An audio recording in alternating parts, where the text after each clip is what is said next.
Good morning, second grade. Today for our math lesson, we're going to be solving word problems using money. So this is going to be really similar to what we did yesterday, but instead of having numbers, it's going to be in word problems. So in all of your problems today, you are going to be spending money and giving the cashier $1. You either have to figure out how much the item costs or how much change you get back. So we're going to follow these simple steps.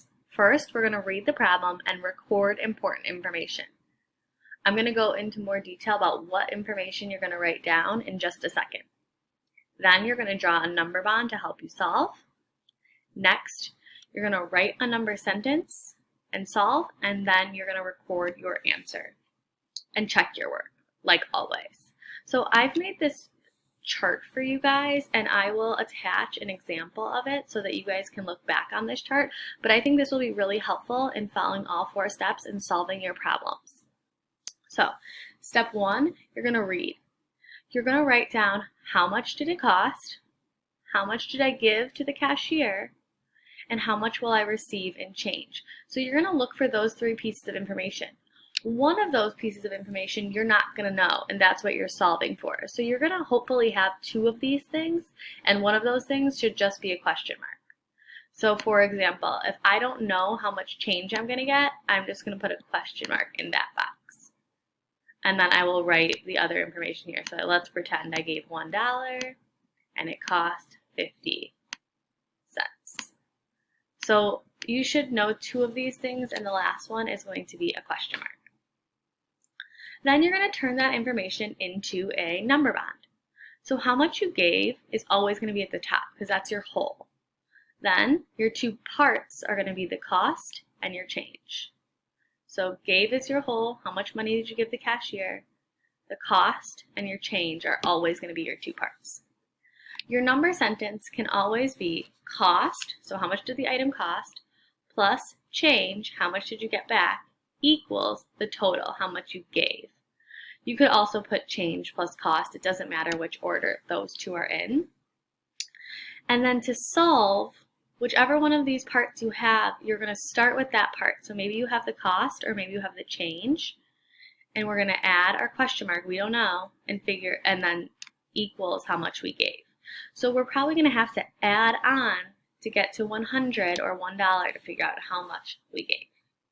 Now this might seem like a lot of information right now. Don't worry, we're going to go over 2 examples before you have to do this on your own. Okay, so Diana buys a balloon for 57 cents. I see some important information, so I'm always going to underline it. Her balloon costs 57 cents. She hands the cashier $1. How much change did she receive? So it looks like she gave the cashier $1. So that's how much she gave. It cost 57 cents. We are going to have to be figuring out how much change she received because that's what it's asking us. How much change did she receive? Let's go record that information into our chart. So I want you to look at this chart step by step with me. Okay, so step 1 was to read and record. How much did the item cost? It cost 57 cents. How much did Diana give? $1. How much change will she receive? That's our question mark. We don't know that piece of information. So like I said, you should always have 2 of these pieces of information. You usually will be missing 1, and that's what you're going to solve for. Please make sure you record this information on a piece of paper too. Next step, create your number bond. You can go ahead and create your number bond now, pause to do that, and then press play when you're ready to check to see if you got the same as me. Remember, it's always going to be what you gave is your whole, and then the cost and the change are your parts. So, she gave $1. It cost 57 cents, and we have a question mark in that circle for change because we don't know what the change was. Make sure your number bond matches mine. The next thing we're going to do is we're going to write our number sentence. So go ahead and pause and write your number sentence now. And then press play when you're ready to check it against mine. Remember, cost plus change equals what you gave. So it costs 57 cents plus, I'm just going to write a question mark for now because I don't know, equals $1. And now it's time to solve. I'm going to be solving using the arrow way, the exact same thing that we did yesterday. I'm going to start with my 57 cents, and then I'm going to add coins until I reach $1. However many coins I have to add to make $1 is going to be the change that I receive. So I started with 57 cents. I added 3 pennies. 1, 2, 3, 57, 58, 59, 60. I'm at 60 cents. Now I added a dime. 60 plus 10 more is 70. I decided I wanted to add a nickel so I then could add a quarter, because I know that if I get to 75, then it's really easy to add a quarter to get to $1. So then I added a nickel. I got to 75 cents. And then I know 75 plus 1 more quarter equals 100 cents or $1. So now I have to add up the coins to find our change. We started with 57. If we add this, we will get to $1. So let's see how much this is. I start with my largest coins when I'm counting. 25 plus 10 is 35. 35 plus 5 more is 40, 41, 42, 43. So I added 43 cents to make $1. So 57 plus 43 more cents made $1. So 43 cents must be my change. Let's fill it in our chart. So if I look at my number bond, I already had $1.57. 43 is my change. So these two things added together make $1. 57 and 43 make $1. My number sentence now can say 57 plus 43 equals $1. And when I solved it, I solved using the cost plus blank equals what I gave. And that's how I got 43 cents. So I hope that makes sense to you. If not, go back and try that one again with me. We're going to do one more that looks a little bit different. And we're going to use the same strategies to solve. So let's read our problem first. Aiden buys a baseball card. He gives the cashier $1. Aiden gets 2 dimes, 1 quarter, and 1 penny in change. How much did Aiden's baseball card cost? So remember, I'm looking for information. So he's buying a baseball card. It says he gives the cashier $1. So I know $1 is what he gave the cashier. And I know that the change is 2 dimes, 1 quarter, and 1 penny. So this tells me what the change is, and this tells me what he gave. My question says, how much did it cost? So I know cost is what my question mark is going to be. Cost is what I'm going to be solving for on this problem. So in my chart, I went ahead and put a question mark for cost. I put my $1 is how much he gave. And then the change, it said 2 dimes, 1 quarter, and 1 penny. So if I add that up, that's 25, 35, 45, 46 cents. So he got 46 cents back. It cost $1. Or sorry, he gave $1. We need to figure out how much did the baseball card cost.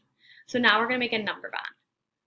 Go ahead and make your number bond. So pause and do that and press play when you're ready to move on. Your number bond should look like this. The whole is always how much you give. So it's always he gave $1. We know he got 46 cents back. We need to figure out what that cost was. So this is a little bit different than the last one, because last time we knew how much it cost. So we wanted to find out the change. This time we know the change, we have to figure out how much it costs. But lucky for us, we can solve in the same exact way. So go ahead and record the information you know in a number sentence. Press play when you're ready to check your number sentence. So it should look something like this. Remember that we're looking for cost plus change equals what you gave. So we don't know the cost, so I put a question mark there. Plus 46 cents, because that's the change, equals $1, because that's what he gave to the cashier. If you have this in the other direction, if you have 46 plus question mark, that works too. So to solve this, it looks, I circled this one, change plus blank equals what he gave. Remember, it doesn't matter where the change is or where the cost is, as long as your two parts are on one side of the equal sign and what he gave is on the other. The whole is on the other. So we're going to put the change first. 46 cents plus blank equals $1. Then we can count on to figure out how much the baseball card costs. I want you guys to write that equation and solve using coins. Then press play when you're ready to check to see if you got the same as me. Go ahead. I'm going to keep going now, so make sure you solve before you see my next part. Here we go. So 46 cents is what the change you got back. So let's add to it. I'm adding pennies first to make a 10. I always want to make a 10. So that's either getting to a 0. If I get to a 5, that usually works too.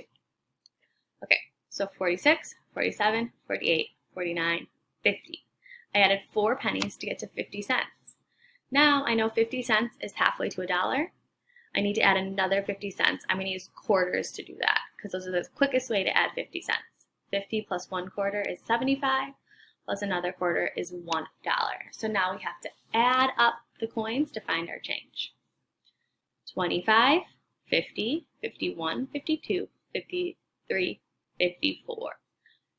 54 cents. So the baseball card must have cost 54 cents. Let's plug it in to see. In our number bond here, we gave $1. We got 46 cents in return. So the card cost 54 cents. If I add these two up, 54 plus 46, I should get 100 cents or $1, and I do. So, oops, so there we go. So 54 plus 46 equals $1. And then when we flip that around to solve, we add 46 plus 54 cents equals $1. See how I flip these two around? It doesn't matter which comes first because no matter which way we add 54 and 46 or 46 and 54, either way we should get 100 cents or $1. Remember that you can write this like this too. Oops, sorry about that. $1 and 100 cents is exactly the same thing. So, way to go today. I want you guys to remember to try and use this chart to help you solve and follow all steps of solving for word problems. Now we're off to the problem set and your exit ticket. So I just put some examples of what these problems look like. Jeremy had 80 cents. How much more does he need to get to $1? So this is similar in the fact that he has 80. That's like what you can say that's what he gave. We have to figure out how much change he gets to get to $1. She bought a banana for 35 cents, gave the cashier $1. How much change did she receive? So you can use the chart, especially this one's a little confusing because it's not like he's charging, but $1 is always going to be your whole. 80 cents is one of your parts, so you have to count on to find your other part. So today in your problem set, you have a bunch of word problems like this, and then you have an exit ticket that just has one more word problem. So use the chart to help you. I'll connect a blank version of it if you want to print it out or copy it down, but I think you guys will do a really excellent job with this. Have fun.